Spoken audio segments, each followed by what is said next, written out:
The sound is what wakes me up first. Not wind, Montana. Wind is a voice you get used to. This is slower, heavier, like something shifting its weight right outside the cabin. I don't move at first. I just lie there, staring at the dark ceiling, counting my breaths, listening to the old wood creak as if it's reacting to whatever's out there. The stove's gone cold. My watch says just past 2 a.m. That's when I hear it again. A soft crunch, followed by another. Snow being stepped on. Right outside my window. My hand tightens around the flashlight before I even realize I've grabbed it. Every instinct I have is screaming not to look. But that's the thing about fear, it dares you to prove it wrong. I ease myself up and glance toward the frosted glass. There's no shape, no shadow, just a feeling that I'm no longer alone. That the space around this cabin has changed. And standing there in that moment, heart hammering, I realize something that hits harder than the cold ever could. There's a reason I'm out here by myself. And I haven't told you that part yet. Asterisk, I didn't come out here because I was brave. I came because I needed the money, and because no one else wanted the job once the snow started falling. I'm the winter caretaker for a remote property tucked deep into the Montana backcountry. The kind of place that looks peaceful in brochures and feels like the end of the world once the roads disappear. From November to late March, I'm the only soul for miles. No neighbors, no cell service worth mentioning. Just a radio that works when it feels like it, and a generator that complains louder every week. My job is simple on paper. Keep the cabin standing, keep the pipes from freezing, check the outbuildings after storms, make sure no one wanders in thinking this place is abandoned. Most people hear that last part and laugh, like the idea of someone showing up in the dead of winter is ridiculous. Out here, though, ridiculous things happen all the time. Snow erases roads. Storms knock signs flat. GPS sends folks straight into nowhere. And when the temperature drops low enough, common sense drops right along with it. The isolation messes with you more than the cold ever could. Days blend together. Silence gets so thick it feels like pressure in your ears. Sometimes I'll catch myself talking out loud just to prove my voice still exists. Nights are worse. The dark out here isn't normal dark.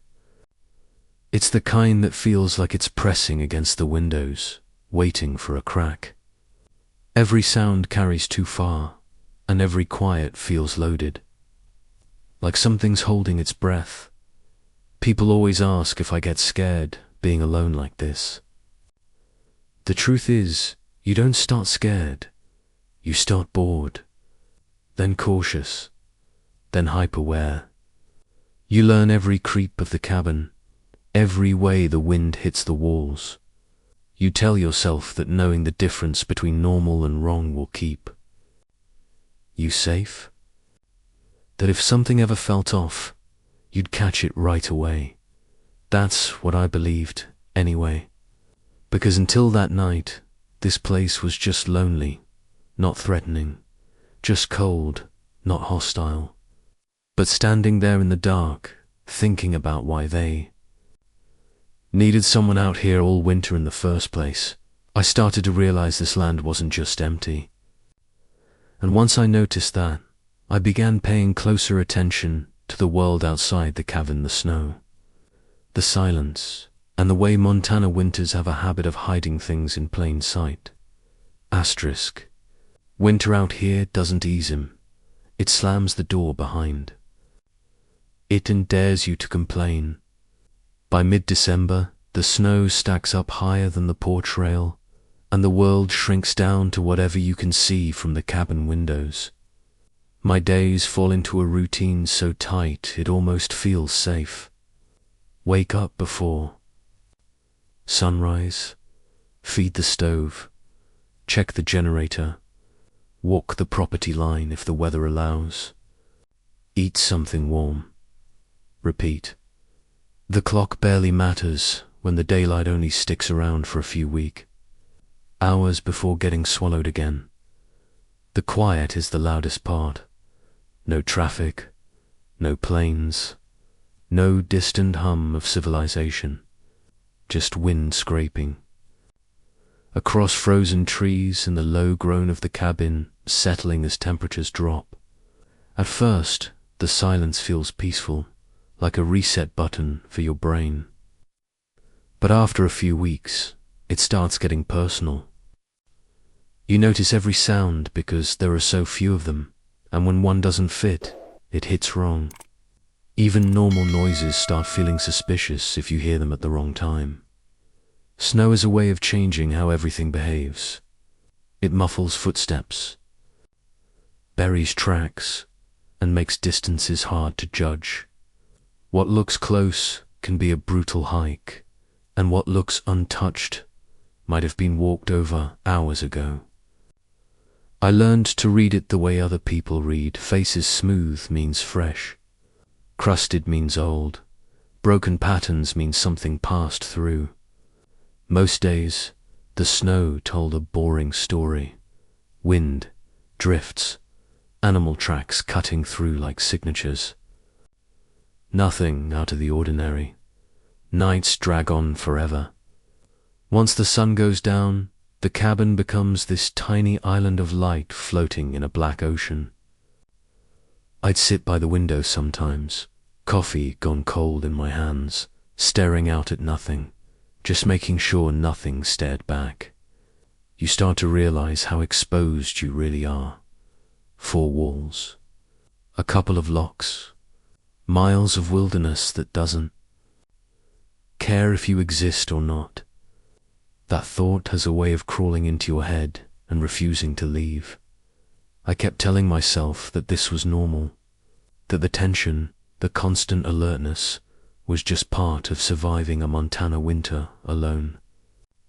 But somewhere between the long nights and the endless white, I started feeling like the land was paying attention to me, like it was waiting for me to slip up, to miss something small. And looking back now, I can see exactly when that feeling stopped being paranoia and turned into the first real sign that something out there wasn't right. Asterisk, it didn't hit all at once. That's the part that still messes with me. There was no loud bang, no shadow at the window, nothing dramatic you'd expect from a scary story. It started with the smallest things feeling off. Like the cabin wasn't reacting the way it normally did. The stove popped louder than usual, sharp and sudden, even though I'd fed it the same way 100 times before. The radio crackled to life on its own for half a second, spitting out nothing but static, then went dead again. I stood there, staring at it, waiting for another sound that never came. Later that day, I stepped outside to check the generator, and the air felt wrong. Not cold or heavier, the kind of cold that sits on your chest instead of your skin. The woods were dead quiet. No birds, no wind. Even the trees looked frozen mid-thought, like they'd all agreed to stop moving at the same time.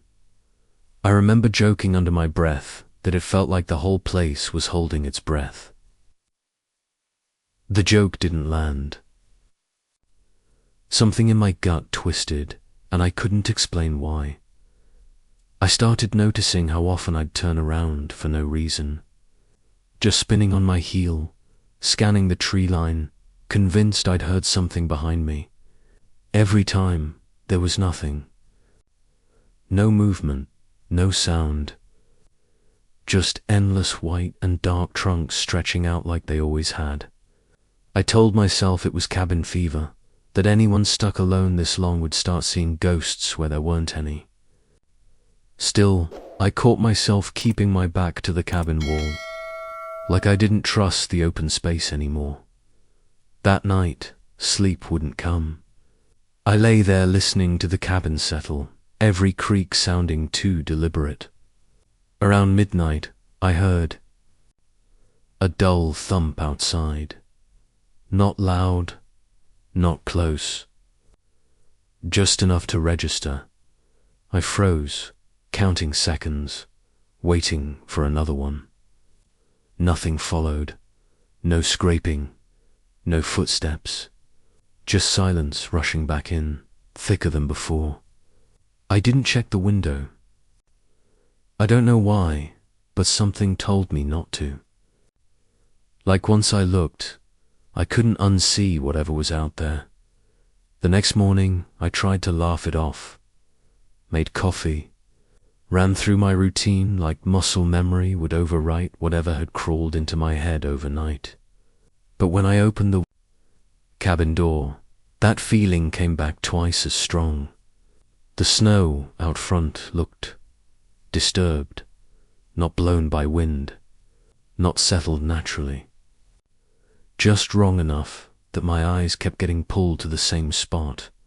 I stood there longer than I should have, heart beating faster than the cold justified, knowing I was about to confirm what my instincts had been warning me about since the night before, because whatever had made those sounds, whatever had been moving out there in the dark, had left something behind in the snow, and once I focused on it, there was no pretending this was just paranoia anymore. When I finally stepped outside and really looked, my breath caught in my throat. There, pressed into the fresh snow, like someone had just wandered in from another world, were boot prints. Big ones, fresh ones, and they led right up to the cabin like a trail someone had taken just hours before. My mind raced, trying to piece it together. Who the hell would be out here? It's not like there's a road anyone could sneak down without me hearing or seeing something. Plus, out here in the dead of winter, no one just wanders around for the hell of it. And yet, the prints were undeniable. Clear as day in the snow. I crouched down, tracing the edges with my gloved hand, noting the deep impressions. They looked like work boots, heavy and purposeful. Whoever had made them wasn't just passing through, there was a weight to their steps, like they were on a mission. But the part that twisted my gut was how the prints stopped dead in front of the cabin door. No footprints led away. It was like whoever had come here just vanished. I stared around, heart hammering, half expecting to see some figure lurking in the trees. But the woods were still. The silence was back, heavier than before. My fingers tightened around the door handle. Cold sweat starting to bead on my forehead. Did I want to open that door? Was there even supposed to be anyone here? I told myself it had to be someone else working nearby, maybe a lost hunter or a neighbor checking in. But the thing was, I knew the area well. No one else was supposed to be out here in this weather. Not for weeks. I stepped back and scanned the perimeter, looking for any signs that someone had circled around, tried to sneak off without leaving more tracks. But the snow was smooth and undisturbed everywhere else. It was as if the footprints ended at my cabin, and that was the end of the story. The more I stared, the more the idea crept in that this wasn't just some lost traveler. This was something else, something that didn't follow the rules of the world I knew. I felt the weight of the isolation pressing down harder than ever, like the woods were holding their breath, watching me realize I wasn't as alone as I thought. That's when the full chill hit, not from the Montana cold, but from the thought that whatever made those prints was still out there, just waiting. And maybe it had never planned on leaving. And honestly, That's when I should have turned tail and booked it. But something about the footprints pulled me in instead. Like they were the start of a story I couldn't walk away from. Next thing, I knew I was heading back inside, my mind racing toward the one question I couldn't shake. If these prints came to my cabin, why were there none leading away? What really shook me wasn't just seeing those boot prints in the snow, it was realizing they stopped dead at the cabin. I spent what felt like forever scanning the snow around, eyes glued to every inch, trying to find any sign of tracks leading away. Nothing. Zip. It was like someone had walked all the way up, made their presence known, and then simply disappeared into thin air. You ever get that feeling when something just doesn't add up? Like your brain is screaming there's a piece missing but can't quite put its finger on it. That was me, standing there, frozen half outside the door, trying to make sense of how that could be possible. In the real world, footsteps have, to go somewhere. They don't just stop, especially in fresh snow. It's basic logic, but this was anything but basic. I circled the cabin multiple times, eyes sharp for even the faintest drag or imprint, but the snow was pristine beyond those. Footprints. No sign of retreat, no broken branches or disturbed ground beyond the porch. It's the kind of thing that messes with your head because it feels like the natural laws have bent just for you. Like whatever was out there wasn't playing by the air. Rules. That's when the weight of the silence settled in deeper. The woods seemed to lean in closer, like they were watching me puzzle over something they already knew the answer to. I kept replaying it over and over. How could something leave footprints leading right to me, but not leave a single sign of leaving? Part of me wanted to chalk it up to a trick of the light or some weird wind pattern, but the more I thought about it, the more impossible it seemed. My gut told me there was no mistake. Something or someone had been there, close enough to touch, and whatever it was, it didn't want to leave a trace of going back. I kept imagining the footprints as a silent message, an invitation, or maybe a warning. And honestly, I didn't know which was scarier. Because if it was a warning, it meant whoever or whatever made those prints was still out there. And I was the only one who saw it. Standing there, feeling the cold seep into my bones, I realized the isolation wasn't just physical, it was something deeper. A kind of loneliness that meant you were alone with the unknown, facing whatever came your way with nothing but your own wits and courage. And sometimes that's the worst kind of terror. After what felt like an eternity, I forced myself back inside. The door shut behind me like a final seal, but the image of those prints stayed burned into my mind. I knew this was only the beginning, and what I was about to face wasn't just about the snow or the cold. It was something far more unsettling. I wasn't ready for what nightfall would bring. So yeah, next up, how the cabin felt once darkness took over, and why nights out here are a whole different kind of nightmare.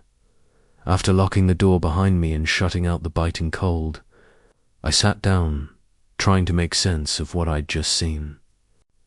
My brain was doing somersaults, part of me screaming that I was losing it, and another part desperately grasping for some kind of logical explanation. I kept going over every detail, trying to talk myself out of the creeping dread building in my chest. Maybe it was some weirdo from town messing around. But no, there's no cell service, no roads cleared this time of year, and certainly no one crazy enough to hike miles through waist-deep snow just to freak me out. Could it have been? Animals. Doesn't add up. The prints were too big and distinct. No claw marks or anything. I checked every possibility I could think of, replaying the day in my head, looking for anything I might have missed. But the more I tried to rationalize, the more those boot prints haunted me. The fact that they stopped at the cabin, with no sign of turning back, was driving me nuts. It's like the world around me had flipped, and the usual rules just didn't apply. That's the worst part about being out here alone. You're forced to battle your own mind, caught between believing the impossible and losing your grip on what's real. I kept running through every rational theory I could think of, but none of them fit the facts. That's when the fear started to sink in, not the jumpy, adrenaline kind, but the slow, creeping dread that wraps around your bones and refuses to let go. It's the kind of fear that doesn't come from what you see, but from what you don't see, and the questions that have no answers. I found myself staring at the windows, half expecting to catch some movement out there, but the snow was still, blank and cold.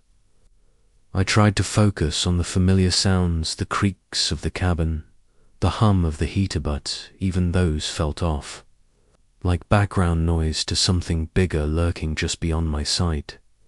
Sleep didn't come easy that night. I kept replaying the footprints in my mind, twisting and turning the image until it became this puzzle I was desperate to solve. But every time I thought I'd figured something out, the fear came rushing back, reminding me that some puzzles aren't meant to be solved. That's when I realized I wasn't just fighting the cold or the isolation. I was battling something else entirely. Something that wasn't supposed to be here. And whatever it was patient. Looking back, I can say that was the moment everything changed.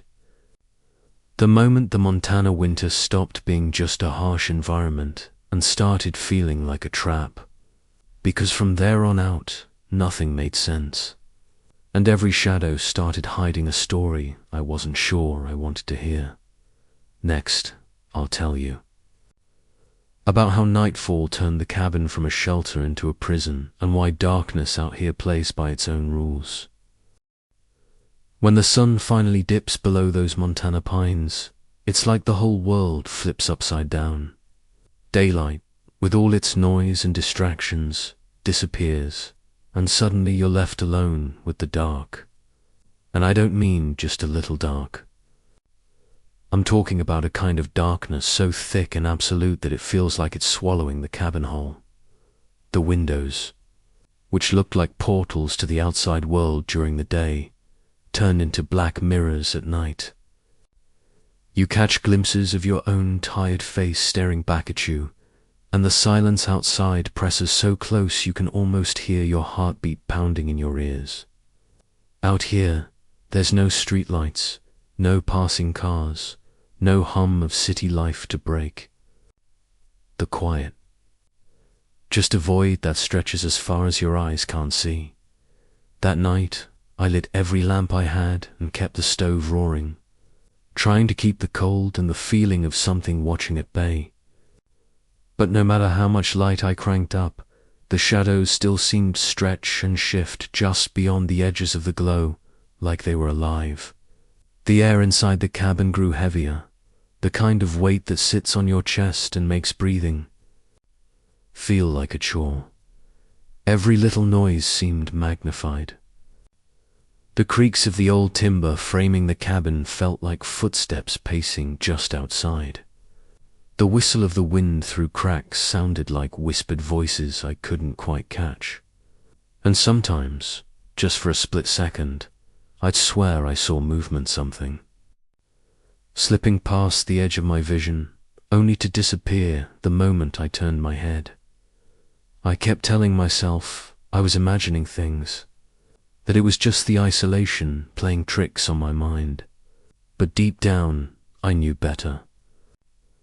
That night, the cabin stopped feeling like a refuge and started feeling like a cage. The walls, once a comforting barrier from the wilderness, suddenly felt like they were closing in on me.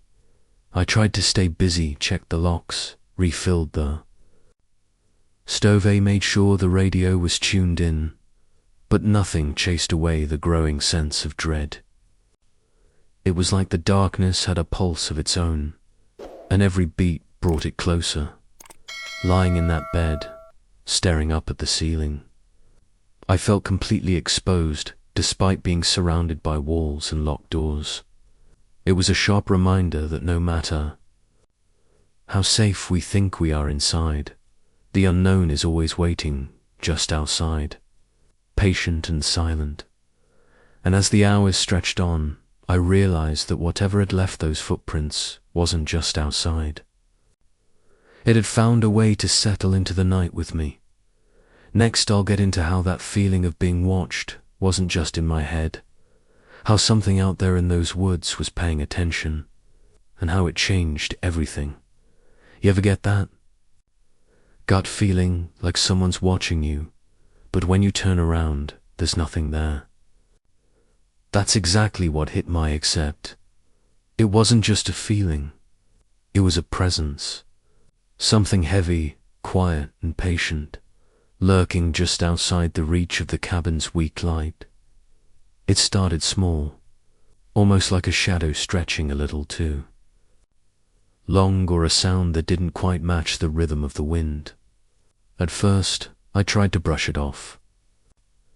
Told myself it was just the usual paranoia that sets in when you're alone too long, stuck in a place where the silence can drive you nuts. But as the nights went on, that sense didn't fade. It grew. The woods around the cabin seemed alive, in a way they never had before. I'd catch the faintest rustle, branches swaying without wind, twigs snapping just beyond where my eyes could see. I'd freeze, heart pounding, scanning the darkness, waiting for something to step out. But nothing ever did. That's what got to me the most, the silence after. It wasn't the peaceful kind you'd expect in the wilderness. It was tense, like the woods were holding their breath, watching me watch them. Like I'd become part of some silent game I didn't understand the rules to.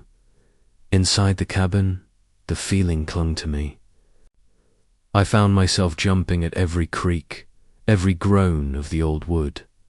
Sometimes I thought I heard footsteps circling outside, slow and deliberate. I'd throw on the flashlight and sweep it over the snow, but the beam only caught the empty trees and the endless white.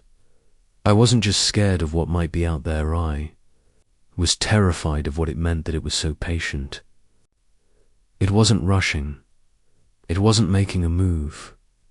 It was waiting, watching, learning, and the worst part, I felt like the moment I let my guard down, even for a second, whatever was out there would slip inside without a sound. I started keeping the doors locked tight, the windows shuttered. Every night, I'd double-check the stove, the generator, the radio, anything that made noise, hoping it would push back the silence. But none of it mattered. The presence was still there, watching, waiting. That's when I realized how little control I had. Out here, the wilderness wasn't just a backdrop, was a player, a predator, and me. I was the prey. The days that followed were a blur of tension and exhaustion. I could feel it in my bones, the way the cabin seemed to shrink around me, the way the darkness crept closer, like it wanted to wrap me up in that same patient silence. And as terrifying as it was to admit, I started to wonder if this was something I couldn't fight. Next, I'll talk about the rules I broke, those moments of curiosity and instinct that pushed me closer to the edge and maybe even sealed my fate. I've learned out here that the wilderness has its own set of rules and written laws that aren't about survival guides or manuals, but about respect, caution, and knowing when to keep your mouth shut and your curiosity in check. And man, I'll admit it, I broke some of those rules. Maybe out of stubbornness, maybe out of desperation, but I definitely paid for it. One of the biggest rules. Don't chase after what you don't understand. Simple, right? But when those footprints showed up, something inside me just wouldn't let it go. Instead of locking the door and pretending I didn't see them, I started watching, waiting, trying to figure out what the hell was going on.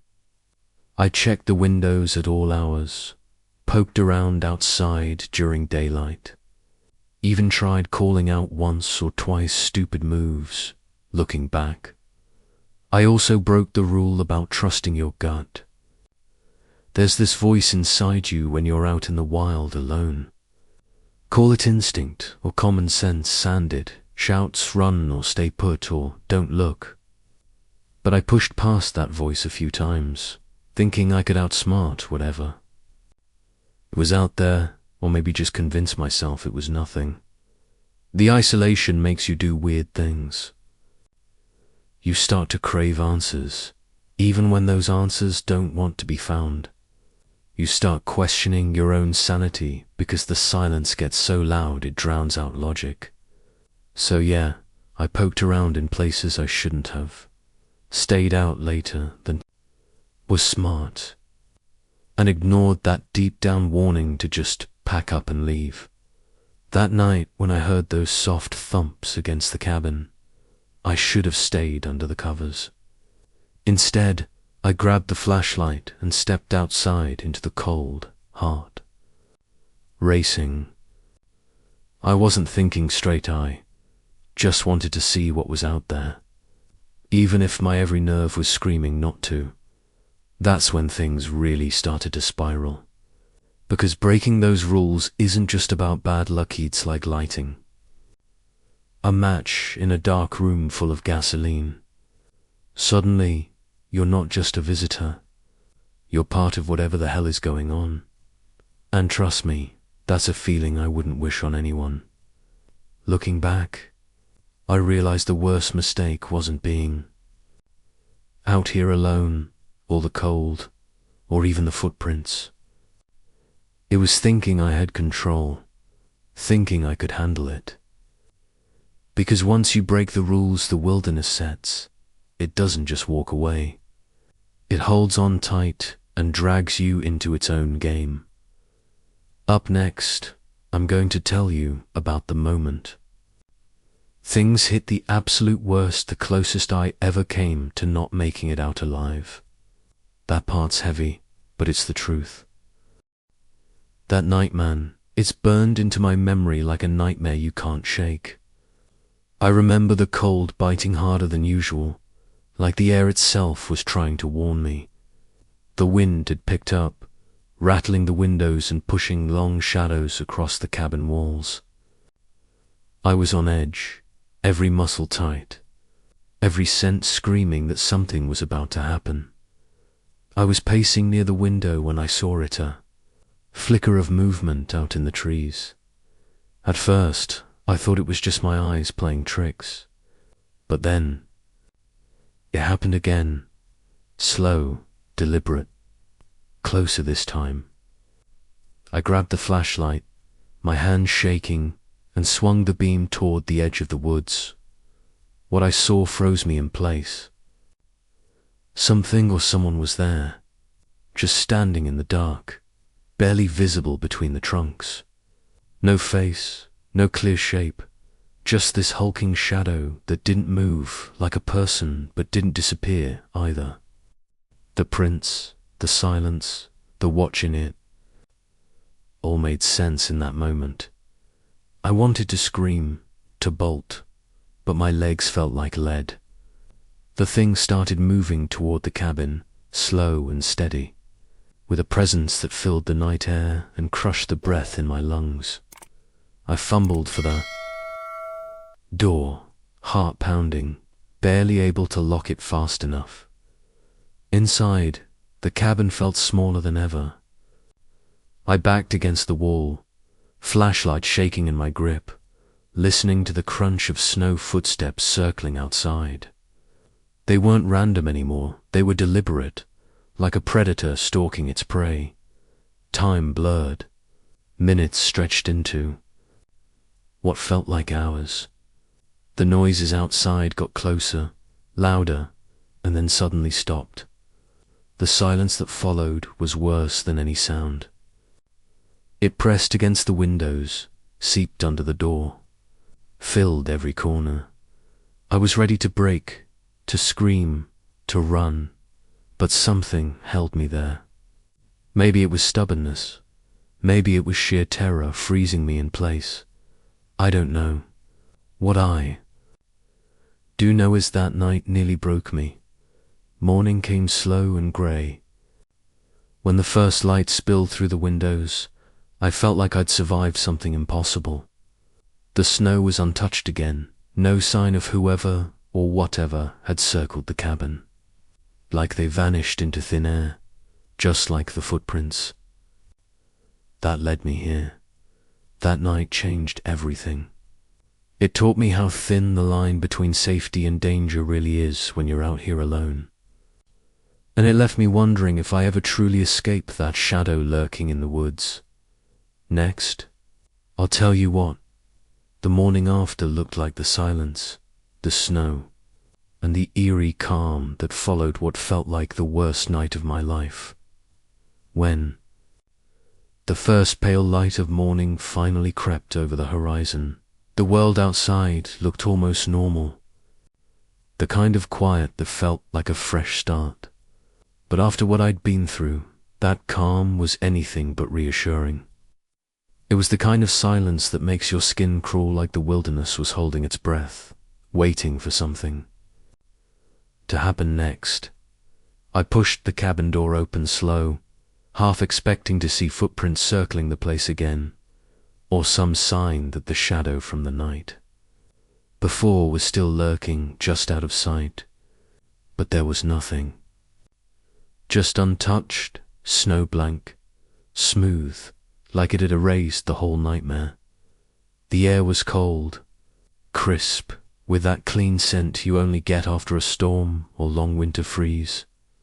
The kind of cold that makes you feel alive, but also reminds you how small you really are out here. I stepped outside, boots crunching on the fresh snow, trying to shake the memory of the dark hours that had passed. Every sound seemed amplified, the distant caw of a crow, the crack of a branch somewhere in the woods. I spent the morning checking the perimeter, looking for anything unusual, but the wilderness was stubbornly silent. No tracks, no disturbances. Just the same endless white stretching out under the grey sky. It was like the night had never happened. Like whatever terror had circled the cabin had vanished with the dark. But I knew better. I felt it in my bones, the lingering weight of what I'd faced. That morning wasn't peaceful. It was the calm after the storm, a quiet that hid the storm's real power. It was a reminder that the woods don't forget, even if they pretend. Too, I couldn't stop looking over my shoulder, half expecting the shadows to reach out and pull me back into that night. The kind of fear that doesn't roar but whispers, that stays with you long after the sun rises. And as the day wore on, I started to understand something important. This place, this winter wilderness, wasn't just a backdrop for my story. It was a living, breathing part of it, a force that demanded respect, and one I hadn't fully understood until I was staring down the edge. Next, I want to share what I learned about the wilderness after all those hard-earned lessons and warnings that no one tells you when you take a job like mine. Because surviving isn't just about staying warm or fed, it's about listening to the land and knowing when to walk away, you know? After all I went through out here, I had to rethink everything I thought I knew about the wilderness. It's not just trees, snow, and colds, it's a living thing with its own rules, moods, and, well, secrets. This place demands respect in ways you don't see until you're face to face with something you can't explain. One of the biggest lessons. Never underestimate the power of isolation. Being alone out here isn't just about missing people or feeling lonely. Changes how you see the world. Your mind starts playing tricks, and the silence becomes this heavy, almost physical thing, pressing down on you. That's when you realize how small and vulnerable you really are. Surrounded by miles of nothing but white and shadows. I also learned that the wilderness doesn't like to be ignored. It's always watching, always aware. You can't just set up camp, lock the door, and pretend you're safe. The land remembers everything, the footprints, the noise, the energy you bring with you. And if you don't pay attention, it'll remind you in ways you won't like. Respect is huge, but so is knowing your limits. I was stubborn, I pushed past instincts. I broke rules I wish I hadn't. And the wilderness, it doesn't forgive that easily. I realized survival isn't just about being tough or smart, it's about humility. Knowing when to stay put, when to move, and when to listen to the quiet voice in your gut telling you something's wrong. The scariest part, sometimes, the things you fear the most aren't animals, or whether they're the unknown forces that don't fit into your understanding of the world. They don't show themselves clearly. They work in silence, in shadows, in the spaces between what you see and what you imagine. And out here, alone, those forces feel a lot bigger than you ever thought possible. So, the takeaway. If you're thinking about working alone in a place like this, or even just venturing into the wild, don't come in with arrogance or blind confidence. Respect the land. Listen to the signs, no matter how small. And if something feels off, trust that feeling. Sometimes it's the only thing between you and something much worse. Because out here, it's not just the cold or the snow you need to worry about. It's the silence, the shadows, and the stories the wind won't tell you out loud. Up next, I'm going to wrap this all up with a final warning to anyone thinking of working alone, like I did, a heads up about what's really waiting for you out there when the world goes dark. If there's one thing I want you to take away from this, it's this: working alone out here. It's not for the faint of heart, and it's definitely not just about handling the cold or the isolation. There's a whole other level of danger that nobody talks about, the kind that gets under your skin and stays with you long after you pack up and leave. You might think it's just the wilderness doing what wilderness does: cold nights, wild animals, rough weather. But the truth, it's way more than that. Out here, the quiet hides things. Things that don't want to be seen, but definitely want to be felt. The kind of presence that waits patiently, watching from the shadows, slipping in when you least expect. If you're going to take a job like mine, or spend time alone in places like this, listen closely. Trust your instincts even when they're screaming at you to bail. Don't get cocky thinking you're tougher than the woods or smarter than what's out there. Because out here, the rules aren't written down and the consequences don't come with warnings. You'll hear strange sounds, see shadows that don't belong, feel eyes on you when no one's there. Don't ignore it or try to explain it away. That's exactly what whatever's watching wants. It feeds on doubt and hesitation. And whatever you do, Don't go looking for answers in the dark. Curiosity killed more than cats out here. Sometimes the best move is to keep the door locked, the fire burning, and your mouth shut. I'm not saying this to scare you. Well, maybe a little, but mostly because I want you to understand what's really at stake. The wilderness is beautiful. Sure, but it's also unforgiving. And when you're alone, that unforgiving side comes out in full force. So yeah, think twice before you sign up for this kind of work or adventure. Prepare like hell. Respect the land like it's alive. Because it is, and remember, sometimes the scariest things aren't what you see, but what you can't. Next up, I'll close this all out with one last line, a quiet reminder that even when the story ends, the fear doesn't always fade. You ever get that feeling, the kind that sticks with you long after the lights go out and the noise fades? It's like a shadow that follows you around, no matter how far you run or how fast you try to forget. That's where I'm at with this story. Even now, sitting here telling you all this, I can feel it lurking just beneath the surface, waiting to creep back into my thoughts when I least expect it. Maybe it's the way the winter wind whispers through the trees, or how the silence stretches just a little too long when you're alone. Or maybe it's those footprints, those goddamn footprints that stopped at my cabin and never left. Whatever it is, it's a reminder that some things don't end when the story's over. Out here, in the cold Montana wilderness, the line between reality and something else gets thinner. The shadows aren't just shadows there, something more. The night isn't just dark, it's alive. And when you're all alone, it's easy to feel like you're not really alone at all. I'm not sure if I'll ever shake the memory of that night or the feeling that whatever was out there is still watching, waiting for the next time someone's foolish enough to answer the call. And honestly, maybe that's the real reason I'm telling you this, to warn you, or maybe just to remind myself that I'm still here, still breathing, and still listening.